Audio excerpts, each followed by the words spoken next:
Hello नमस्कार, मैं आस्था शर्मा स्वागत करती हूँ आप सभी का गार्गी न्यूज इंडिया में। तो आइए आज की कुछ बड़ी खबरों के बारे में जानते हैं। रक्षा मंत्री राजनाथ सिंह 9 अक्टूबर को ऑस्ट्रेलिया की यात्रा पर जाएंगे। यह दौरा एक महत्वपूर्ण समय पर हो रहा है जब भारत और ऑस्ट्रेलिया अपनी व्यापक रणनीतिक साझेदारी के 5 वर्ष पूरे होने का जश्न मना रहे हैं। इस यात्रा के दौरान दोनों देशों के बीच रक्षा सहयोग, इंडो पैसिफिक क्षेत्र में सुरक्षा और आपसी रणनीतिक संबंधों को और मजबूत करने पर चर्चा होने की संभावना है। सुप्रीम कोर्ट सशस्त्र बलों में धार्मिक स्वतंत्रता और सैन्य अनुशासन के बीच संतुलन से जुड़े एक अहम सवाल पर सुनवाई करेगी। यह याचिका एक ईसाई सेना अधिकारी द्वारा दायर की गई है, जिन्हें सेवा से बर्खास्त करने का आदेश जारी किया गया था क्योंकि उन्होंने अपने रेजिमेंट के मंदिर के गर्भगृह में जाकर पूजा करने से इनकार कर दिया था। याचिकाकर्ता का कहना है कि यह आदेश उनके धार्मिक स्वतंत्रता के अधिकार का उल्लंघन है, जबकि सेना प्रशासन का तर्क है कि यह मामला अनुशासन और परंपरा से जुड़ा हुआ है। मुख्य चुनाव आयुक्त ज्ञानेश कुमार ने कहा है कि विशेष गहन पुनरीक्षण के तहत बिहार की मतदाता सूची को शुद्ध किया गया है। उन्होंने बताया कि बिहार विधानसभा चुनाव 1, 2 या 3 चरणों में कराए जा सकते हैं और इस पर अंतिम निर्णय जल्द ही लिया जाएगा। ज्ञानेश कुमार ने यह भी कहा कि इस बार ईवीएम पर प्रत्याशियों के रंगीन फोटोग्राफ होंगे ताकि मतदाताओं को पहचानने में आसानी हो। मुख्य चुनाव आयुक्त ने बिहार के 2 दिवसीय दौरे के समापन पर यह जानकारी दी। कफ सिरप विवाद की घटनाओं के बीच केंद्रीय स्वास्थ्य मंत्रालय ने दवा निर्माण इकाइयों को संशोधित शेड्यूल एम के मानकों का सख्ती से पालन करने के निर्देश दिए हैं। मंत्रालय ने चेतावनी दी है कि जो इकाइयां इन नियमों का पालन नहीं करेंगी, उनकी लाइसेंस रद्द कर दी जाएंगी। सुप्रीम कोर्ट ने तेलंगाना सरकार द्वारा स्थानीय निकायों में ओबीसी कोटा 42% तक बढ़ाने के फैसले के खिलाफ दाखिल याचिका पर हस्तक्षेप करने से इनकार कर दिया। न्यायाधीशों ने यह सवाल उठाया कि याचिकाकर्ता ने सीधे सर्वोच्च न्यायालय क्यों आश्रय लिया, हाईकोर्ट का रुख क्यों नहीं किया। अदालत ने कहा कि याचिकाकर्ता को हाईकोर्ट जाना चाहिए था और याचिका वापस लेने की अनुमति दी गई। दिल्ली में मुख्य न्यायाधीश बीआर गवई की कोर्ट में सुनवाई के दौरान एक व्यक्ति ने हंगामा किया। उसने मुख्य न्यायाधीश बीआर गवई की ओर जूता फेंकने की कोशिश की, जिसके बाद सुरक्षा कर्मियों ने उसे अदालत कक्ष से बाहर निकाल दिया। इस घटना के बाद अदालत की कार्रवाई कुछ समय के लिए स्थगित रही, लेकिन बाद में सुचारू रूप से शुरू हो गई। जयपुर के एक अस्पताल में आग लगने की घटना के बाद प्रियंका गांधी वाड्रा ने प्रभावित परिवारों को उचित मुआवजा देने और त्वरित जांच कराने की अपील की है। उन्होंने सरकार से कहा कि कड़ी कार्रवाई की जाए ताकि भविष्य में ऐसी घटना दोबारा न हो। प्रियंका गांधी ने शोक व्यक्त करते हुए प्रभावित परिवारों के प्रति संवेदना जताई।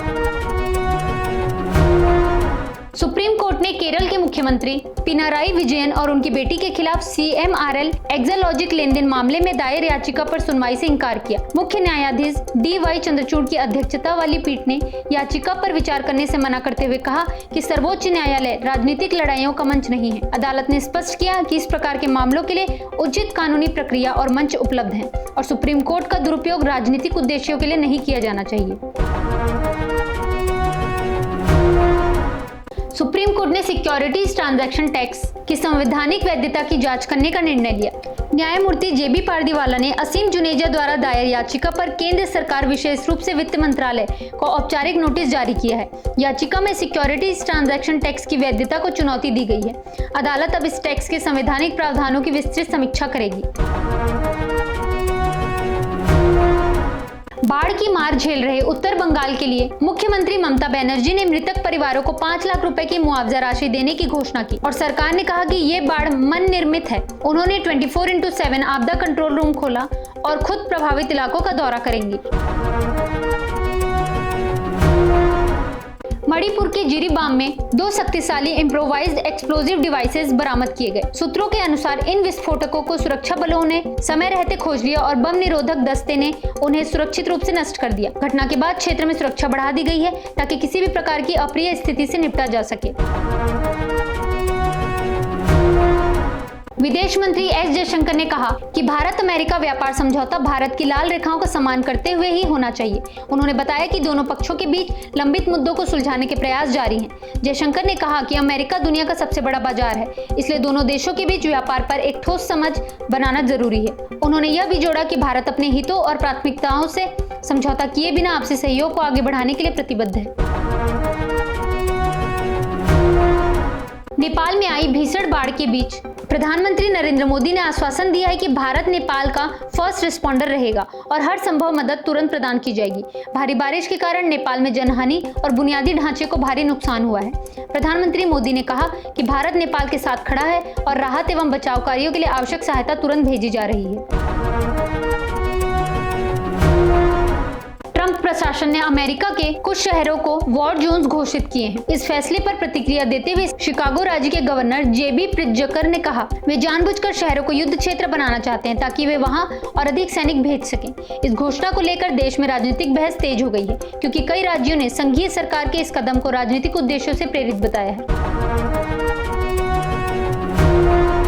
सुप्रीम कोर्ट ने केंद्र और लद्दाख प्रशासन को आदेश दिया है कि वे सोनम वांगचुक की हिरासत के कारणों की जानकारी उनकी पत्नी को उपलब्ध कराने पर विचार करें। सरकार ने अदालत को बताया कि पत्नी की याचिका भावनात्मक माहौल बनाने का प्रयास है। अदालत ने कहा कि अभी कुछ तो किया गया है और अगली सुनवाई 14 अक्टूबर को निर्धारित की है। फ्रांस के प्रधानमंत्री सेबेस्टियन लेकानू ने अपने पद संभाले सिर्फ 1 महीने से भी कम समय में इस्तीफा दे दिया। राष्ट्रपति इमैनुअल मैक्रों ने उनका इस्तीफा स्वीकार कर लिया है। इससे फ्रांस में राजनीतिक अस्थिरता की संभावनाएं बढ़ गई हैं और अब नई सरकार के गठन की प्रक्रिया शुरू हो गई। पाकिस्तान के रक्षा मंत्री ख्वाजा आसिफ ने भारत को भविष्य में किसी भी सैन्य संघर्ष के खिलाफ चेतावनी दी है। यह बयान भारतीय रक्षा मंत्री राजनाथ सिंह और सेना प्रमुख जनरल उपेंद्र द्विवेदी की हालिया चेतावनियों के जवाब में आया है। आसिफ ने कहा कि यदि भारत ने कोई सैनिक कार्रवाई की तो उसका खामियाजा भुगतना पड़ेगा। इस बयान से दोनों देशों के बीच बढ़ते तनाव को दर्शाया जा रहा है। विशाखापट्टनम क्रिकेट स्टेडियम में मिताली राज और रावी कल्पना के नाम पर स्टैंड बनाए जाएंगे। आंध्र प्रदेश के मंत्री नारा लोकेश ने स्मृति मंदना से किया अपना वादा निभाते हुए विशाखापट्टनम क्रिकेट स्टेडियम में 2 नए स्टैंड्स का नाम भारतीय महिला क्रिकेटर मिताली राज और रावी कल्पना के नाम पर रखने की घोषणा की है। यह कदम महिला क्रिकेटरों के योगदान को सम्मानित करने के उद्देश्य से उठाया गया है। महिला वनडे विश्व कप, भारत बनाम पाकिस्तान फीके प्रदर्शन के बावजूद भारत ने पाकिस्तान पर बड़ी जीत दर्ज की। भारतीय गेंदबाजों ने कप्तान हरमनप्रीत कौर के लिए शानदार काम किया, जबकि विकेटकीपर बल्लेबाज ऋचा घोष की नाबाद 20 गेंदों में 35 रनों की तेज पारी ने टीम को 247 रन तक पहुंचाया। पाकिस्तान की ओर से सिरा इकलौते दम पर संघर्ष करती रही। भारत की ओर से क्रांति और दीप्ति ने 3-3 विकेट झटके, जिससे टीम ने मुकाबले में एक तरफा जीत हासिल की। जिंदल स्टेनलेस ने मुंबई के पास स्टेनलेस स्टील फैब्रिकेशन यूनिट का उद्घाटन किया। 4 लाख वर्ग फुट में फैली यह अत्याधुनिक सुविधा पुल निर्माण क्षेत्र की आवश्यकताओं को पूरा करेगी। यह विभिन्न प्रकार के गर्ड समेत कई अहम घटकों का निर्माण और फैब्रिकेशन किया जाएगा।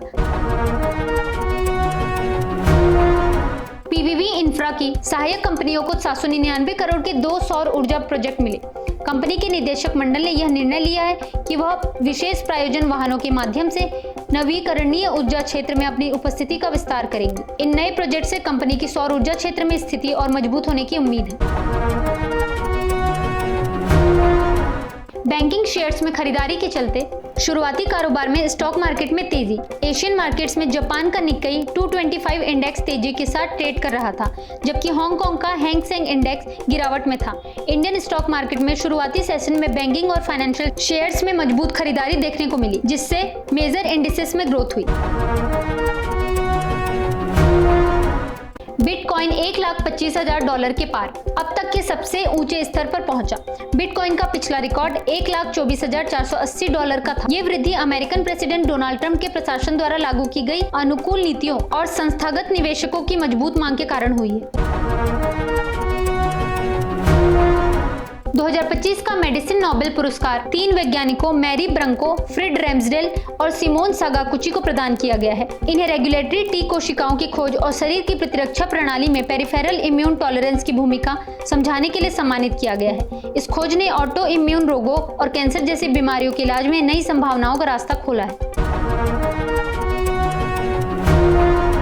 तो ये थी आज की कुछ बड़ी खबरें। बने रहिए गार्गी न्यूज इंडिया के साथ। मैं आस्था शर्मा आपसे फिर मिलती हूँ। धन्यवाद।